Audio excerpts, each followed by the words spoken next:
Bonjour à tous, bienvenue pour un petit point un peu spécial donc sur le CAC 40 en ce jeudi matin. Donc on a eu pas mal de mouvements là depuis hier soir. Donc déjà hier soir on a des marchés américains qui ont commencé à hésiter sur des zones de résistance intéressantes, notamment le S&P 500 autour des 1950 points. En fait, les 1950 points, donc c'est une grosse zone puisque c'est à la fois le milieu de la région d'accélération qu'on avait eu il y a 2 semaines. C'est également donc le contact avec la borne basse de l'ancien canal ascendant de moyen terme, donc qu'on a cassé il y a 2 semaines également. Et également, cela correspond avec une résistance descendante qui coiffe les cours depuis les sommets. Donc à mon avis, ça va être une zone qui risque d'être travaillée comme ce qui a commencé à être le cas donc hier soir. Donc ça, c'était un premier signe de prudence et d'hésitation des opérateurs, notamment avec un VIX qui était assez nettement retombé. Donc tout ça, je l'ai posté sur le site là ce matin même. Sur le CAC, donc depuis ce matin, on a une séance assez volatile, avec un CAC donc, qui a ouvert en gap baissier pour logiquement suivre le reflux de Wall Street hier soir.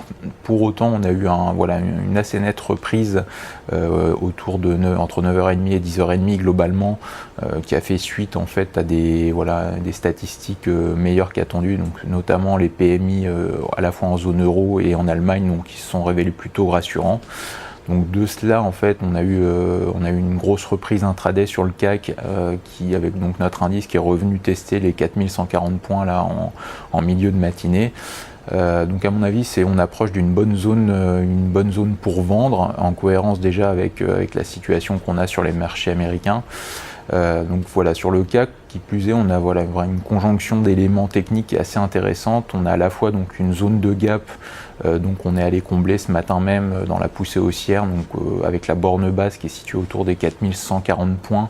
C'est le gap baissier du 10 octobre dernier qui n'avait pas été refermé donc depuis ce matin même. Donc ça, c'est un premier élément. On a également le retracement de Fibonacci de 50% qui se situe autour des 4150 points. Donc le retracement, c'est le mouvement de baisse qu'on a eu entre début septembre et la mi-octobre.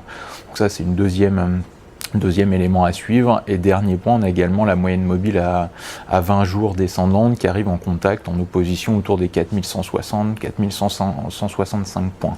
Donc globalement, dans cette zone, je pense qu'on risque d'avoir une réaction vendeuse, donc probablement peut-être cet après-midi ou demain sur le CAC.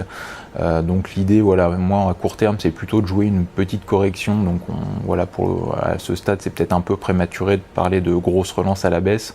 Maintenant, je pense que sur le CAC, on peut revenir dans les 4030 points là dans les 2-3 prochaines séances, donc avec un échec donc dans la zone de résistance évoquée juste avant. Voilà, bonne fin de semaine à tous et à très vite.